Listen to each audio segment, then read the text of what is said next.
Hello dear students, welcome to Tapti study classes channel. आज के इस वीडियो में हम कक्षा 11वीं भौतिक शास्त्र यानी फिजिक्स का परीक्षा पूर्व अभ्यास प्रश्न पत्र 2024 के लिए कक्षा 11वीं का सभी प्रश्नों के उत्तर देखने वाले हैं। ठीक है, फिजिक्स के ऑल क्वेश्चंस के आंसर। सबसे पहले वीडियो को लाइक कीजिएगा, चैनल पे फर्स्ट टाइम आए होंगे तो चैनल सब्सक्राइब कीजिए और अपने सभी फ्रेंड सर्कल में वीडियोस को शेयर करना बिल्कुल भी ना भूलें।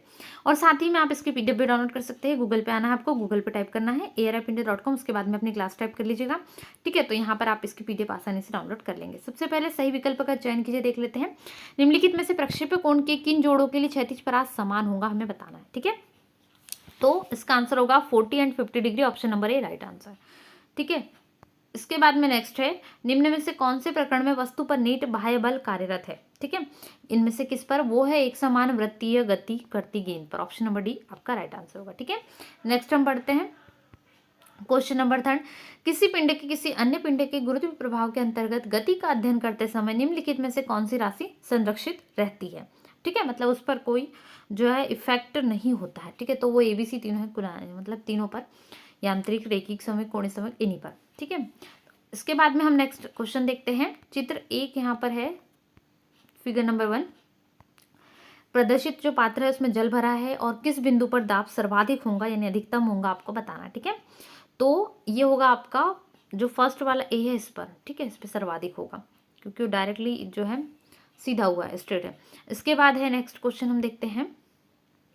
नेक्स्ट क्वेश्चन है हमारा, सो नेक्स्ट यहाँ पर हमें निम्नलिखित में सुषमा गति की अवस्था चर नहीं है। ठीक है, हमें नहीं ये पूछा गया है, तो वो हो जाएगा आंतरिक ऊर्जा। ठीक है, नेक्स्ट हम देखते हैं जो कि है कौन सी आवर्ती गति को निरूपित करता है, इनमें से जो पॉइंट है वो है ए और सी दोनों ही निरूपित हो रहे हैं, सॉरी ए एंड बी दोनों निरूपित होंगे।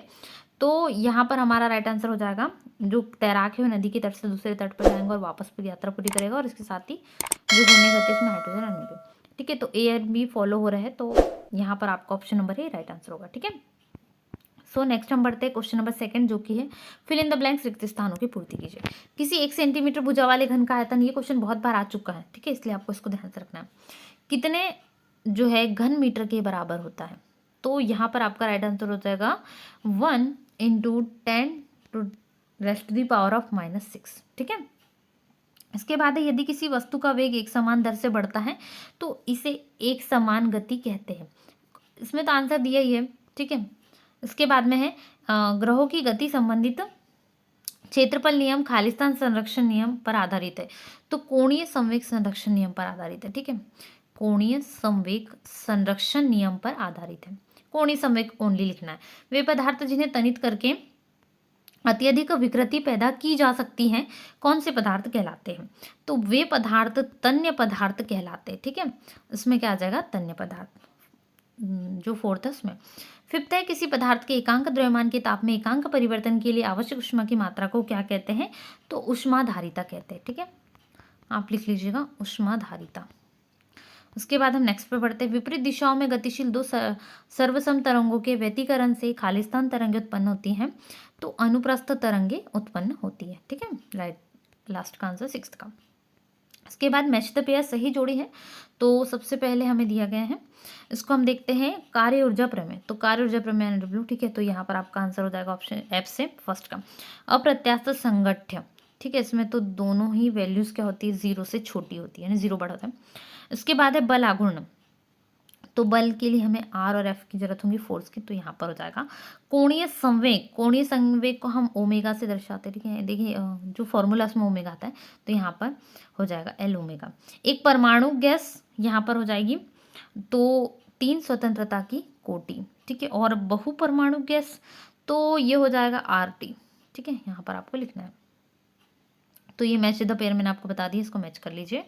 उसके बाद है, एक शब्द एक वाक्य में उत्तर देना है। किसी गतिमान वस्तु का तात्क्षणिक वेग उसके औसत वेग के बराबर कब होता है? तो आंसर लिख लीजिएगा, जब त्वरण क्या हो? 0 हो, when a = 0। ठीक है, यानी त्वरण क्या होगा? 0 होगा, तब यहाँ पर क्या होगा? वस्तु का तात्क्षणिक वेग औसत वेग के इक्वल होगा, यानी बराबर होगा। ठीक है, किसी सदिश ए से संबंधित एकांक सदिश, आपको क्या करना है? एकांक सदिश को लिखना है। ठीक है, तो यहाँ पर आप लिख सकते हो एकांक सदिश का जो मान होता है सदिश ए से संबंधित, तो ए के पे = होता है। ठीक है, a bar upon mod of a, ये आप लिख लीजिएगा। ठीक है, ये हो जाएगा एकांक सदिश का। इसके बाद है किसी तनित तार में संग्रहित प्रत्यास्थ स्थितिज ऊर्जा का सूत्र आपको लिखना है। तो ये होता है स्प्रिंग की प्रत्यास्थ स्थितिज ऊर्जा इज इक्वल टू 1/2 kx²। ठीक है, इसी टाइप से होता है, मैं आपको भी बताऊंगी कैसे आपको लिखना है। इसके बाद है विकिरण विधि से ऊष्मा की हानि कम करने के लिए भोजन बनाने के बर्तन को किस प्रकार डिजाइन किया जाता है। तो जो गर्मी है उससे नुकसान को कम करने के लिए किया जाता है। इसका भी आंसर हम देखते हैं। सरल आवर्त गति किसी कण के विस्थापन और त्वरण में हमें फंक्शन लिखना है। तो पाई रेडियन होता है। ठीक है, पाई रेडियन। चलिए इसके बाद हम देखते हैं सत्य सत्य है, तो सत्य सत्य को पहले देख लेते हैं। सभी शून्येतर अंक सार्थक अंक होते हैं। बिल्कुल सही है, करेक्ट है। एक विमीय गति में किसी कण की चाल शून्य होने पर भी वेग क्या हो सकता है, अशून्य हो सकता है। बिल्कुल करेक्ट है भी। इसके बाद में है निर्जीव पिंड की भांति सजीव को भी त्वरित करने के लिए बाह्य बल की आवश्यकता होती है। ये भी सही है, करेक्ट है। किसी गतिशील बंद बॉक्स में भरी गैस की आंतरिक ऊर्जा में बॉक्स की गतिज ऊर्जा का भी योगदान होता है। नहीं, ये करेक्ट नहीं है, असत्य है।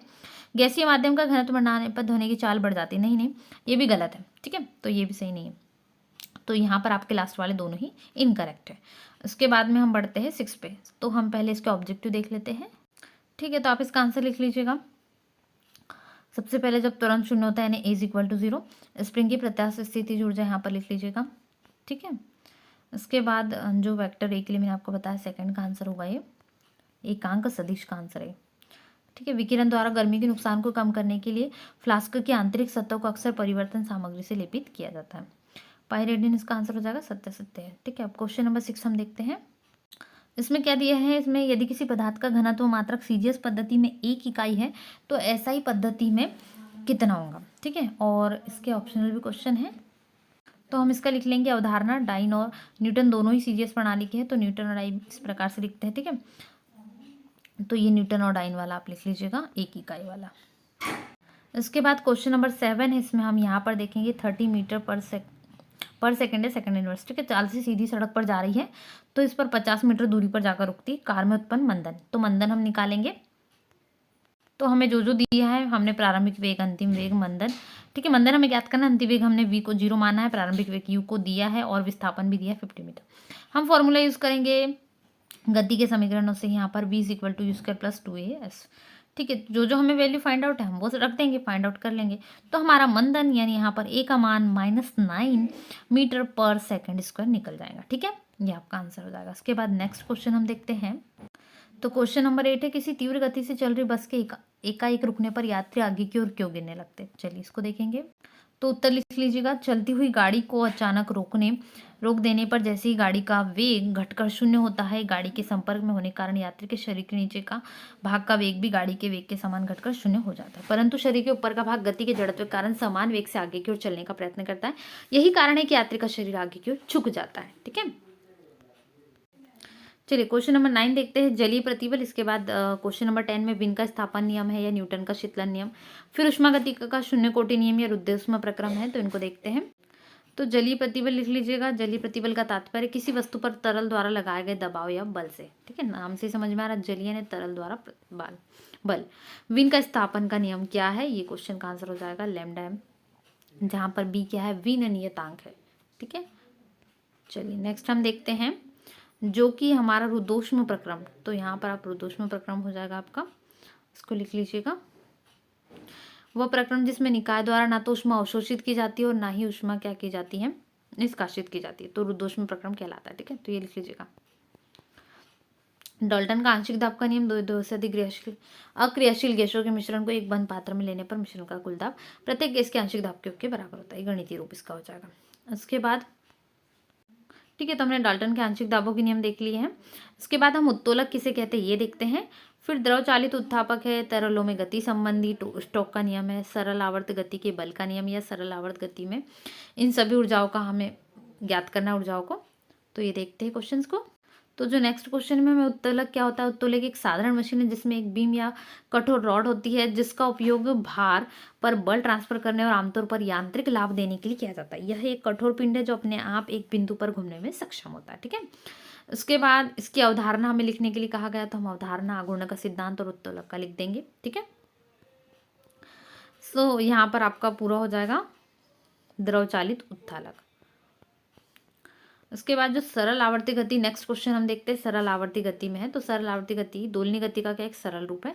यह कब होता है, जब किसी दोलनी वस्तु के ऊपर लगने वाला बल संतुलन अवस्था में इसके विस्थापन के समानुपाती होता है। ठीक है, फिर क्वेश्चन नंबर 16 हम देखते हैं। क्वेश्चन नंबर 16 है 100 सेंटीमीटर लंबी स्टील छड़ अपने मध्य बिंदु पर परिबद्ध है। इसके अनुदैर्ध्य कंपनों की मूल आवृत्ति 2.53 किलोहर्ट्ज है। स्टील में ध्वनि की चाल ज्ञात कीजिए। ठीक है, चलिए इसका आंसर देखेंगे। ठीक है, तो मूल स्वर अवस्था में L = 2, λ/4 = λ/2 है। यहाँ पर λ = 2L ले लेते हैं। दिया है हमें L की वैल्यू 100 सेंटीमीटर, म्यू भी दिया है। ठीक है, 253। तो ये आपका डायग्राम, आप इसको डायग्राम से समझ सकते हो। ठीक है, इसको करोगे आप सॉल्यूशन तो यहाँ पर आपका 5.06 किलोमीटर पर सेकेंड आंसर आएगा। ठीक है, आंसर 5.06 किलोमीटर पर सेकेंड। इसके बाद है क्वेश्चन नंबर 17। तो क्वेश्चन नंबर 17 में हम जो प्रक्षेप्य कोण में समायोजन करके क्या से 5 किलोमीटर दूर स्थित लक्ष्य को भेद किया जा सकता है, ये क्वेश्चन को सॉल्व करके देखते हैं। ठीक है, चलिए शुरू करते हैं। तो हमें प्रक्षेप्य कोण थीटा दिया है 30 डिग्री, आर की वैल्यू 3 किलोमीटर यानी 3000 मीटर। हम इसको कन्वर्ट कर देंगे किलोमीटर को मीटर में। आर 5.05 किलोमीटर तक हमें इसको संप्रेषित करना है, यानी 5000 मीटर, मीटर में 5000 हो जाएगा। परास आर का फॉर्मूला हम जानते हैं। ठीक है, sin 2 थीटा यहाँ पर होता है। तो हमने यहाँ वैल्यू फाइंड आउट कर दी, सभी का वैल्यू पुट कर दिया। ठीक है, जो जो वैल्यूज हमें पता थी वो वैल्यू हमने यहाँ पर पुट कर दी।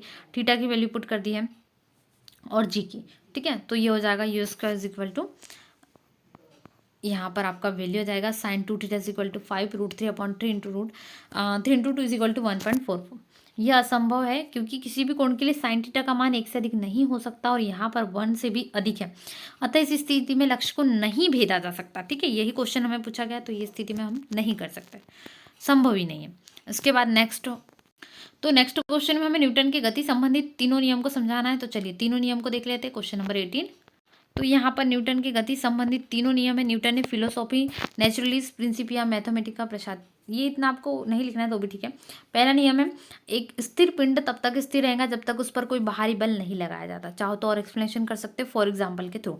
दूसरा नियम है यह बल द्रव्यमान त्वरण के बराबर है और गति में परिवर्तन यानी गति में परिवर्तन लागू बल के समानुपाती होता है। ठीक है, तीसरा नियम प्रत्येक क्रिया के लिए समान और विपरीत प्रतिक्रिया होती है या प्रत्येक क्रिया के बराबर विपरीत प्रतिक्रिया होती है। ठीक है, तो ये आप लिख सकते हैं, ये न्यूटन के तीनों नियम हो जाएंगे। उसके बाद हम नेक्स्ट देखते हैं। सो क्वेश्चन नंबर 19 हमें दिया है। इसमें साइकिल द्वारा सड़क पर कितना कार्य किया गया ये बताना है। इसमें हमें जो कोई साइकिल सवार ब्रेक लगाने पर कितना दूर तक जाता है, 10 मीटर तक। ठीक है, और बल दिया है 200 न्यूटन। ठीक है, इसका मान दिया, बल का मान हमने दूरी दी है और फोर्स मत दिया है। तो हमें यहाँ पर कार्य ज्ञात करना। चलिए इसको हम सॉल्यूशन कर सकते हैं विथ फॉर्मूला। तो जो जो हमें वैल्यू दी है हम वो लिख लेंगे। ठीक है, और जो फाइंड आउट करना है वो है कार्य, और कार्य के लिए हम Fs cos थीटा यूज़ कर सकते हैं क्योंकि हमें F दिया है। ठीक है, विस्थापन भी दिया हुआ है तो हमें ज़्यादा दिक्कत नहीं जाएगी। चलिए फटाफट से हम वैल्यू रख देते हैं। उसके बाद में यहाँ पर हमने इसकी वैल्यू फाइंड आउट कर दी, तो -2000 जूल जो है हमारा यहाँ पर वर्क का आ जाएगा, यानी कार्य। ठीक है, तो आप बस मैथमेटिशियन यहाँ पर फॉर्मूला करना है हमको और इजीली वैल्यू रखना है, बहुत ईजी है। ठीक है, चलिए जो लास्ट हमारा क्वेश्चन है वो देखते हैं। यहाँ पर समान त्रिज्या r है परंतु m और 4m द्रव्यमान के दो एक समान ठोस गोले भी दिए हैं। इसके अलावा हमें यहाँ पर इसके अथवा हमें दिया पृथ्वी की कक्षा में गतिशील किसी उपग्रह की कुल ऊर्जा के लिए व्यंजक स्थापित कीजिए। चलिए इसके लिए व्यंजक देखते हैं। ठीक है, तो हम यहाँ पर अवधारणा लिख लेंगे। एक प्रणाली की कुल ऊर्जा, कुल यांत्रिक ऊर्जा यानी E बराबर गतिज K और स्थितिज U।